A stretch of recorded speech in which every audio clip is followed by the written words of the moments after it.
Monsieur le Président, mes chers collègues, par la présente délibération, il nous est demandé de donner acte du rapport de la Cour régionale des comptes, effectivement, sur le Festival international de la bande dessinée. Notre région est dotée d'un potentiel culturel très important.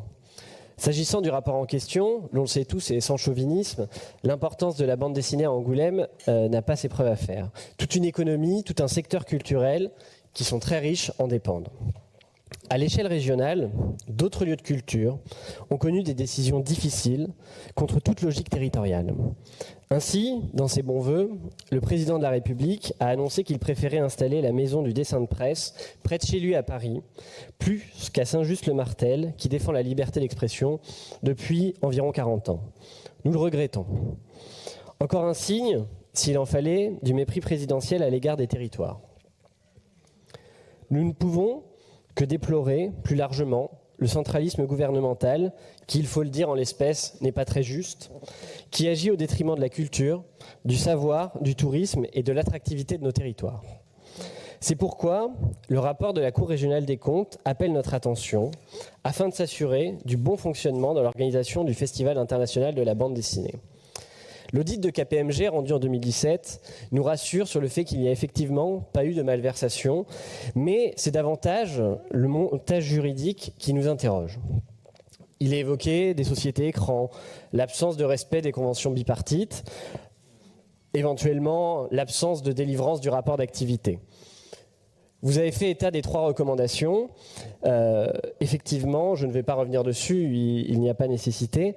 Par ailleurs, sont aussi évoquées de façon indirecte d'éventuelles aides d'État qui pourraient compromettre, alors pour la collectivité de la ville d'Angoulême et de Grand Angoulême, qui pourraient éventuellement compromettre, si elles étaient qualifiées comme telles, le festival de la bande dessinée. Mais effectivement, vous l'avez dit, la Cour régionale des comptes n'a pas engagé de poursuite légale. Donc en l'état, on peut se demander si elles ont vraiment été avérées ou si un juge se prononçait sur le sujet, si elles le seraient. Mais nous avons quand même une certaine sensibilité quant à l'utilisation et à la destination de l'argent public. Alors, Monsieur le Président, vous avez été cité dans ce rapport de la Cour régionale des comptes. Vous nous indiquez et vous nous rassurez en indiquant que vous n'avez aucun lien avec la société Partnership de façon directe ou indirecte. Et ensuite, comme l'a dit mon collègue, vous partagez les interrogations quant à la gouvernance et au cadre d'exercice des activités au regard des principes et règles de la commande publique. Et sur ce point-là, nous ne pouvons que avoir 2 demandes parce que nous partageons le même constat que vous. Alors avec les éléments que vous venez d'apporter, Madame la Vice-Présidente, donc effectivement, veiller dans la rédaction d'une nouvelle convention bipartite au bon respect de ces 3 éléments et éventuellement intégrer peut-être une clause plus claire quant au rapport d'activité qui, vous l'avez indiqué, est présenté lors de l'association ADBDA, mais qui peut-être devrait faire l'objet d'une communication plus claire au regard des recommandations de la Cour des comptes.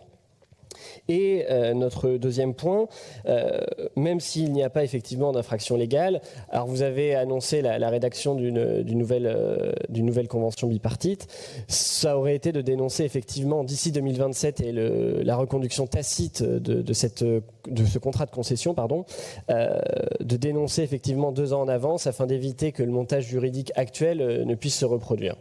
Alors, pour nous, ces 2 points auraient pour objet de clarifier effectivement toute la situation. D'une part pour les néo-aquitains qui pourraient noter que les recommandations de la Cour des comptes ont bien été prises en considération. Et d'autre part pour la collectivité de s'assurer effectivement que le montage juridique est transparent. Et pour citer la Cour régionale des comptes, sans pratique douteuse. Je le crois, en matière de culture, mieux vaut avoir un acte d'avance qu'une réplique de retard. Je vous remercie.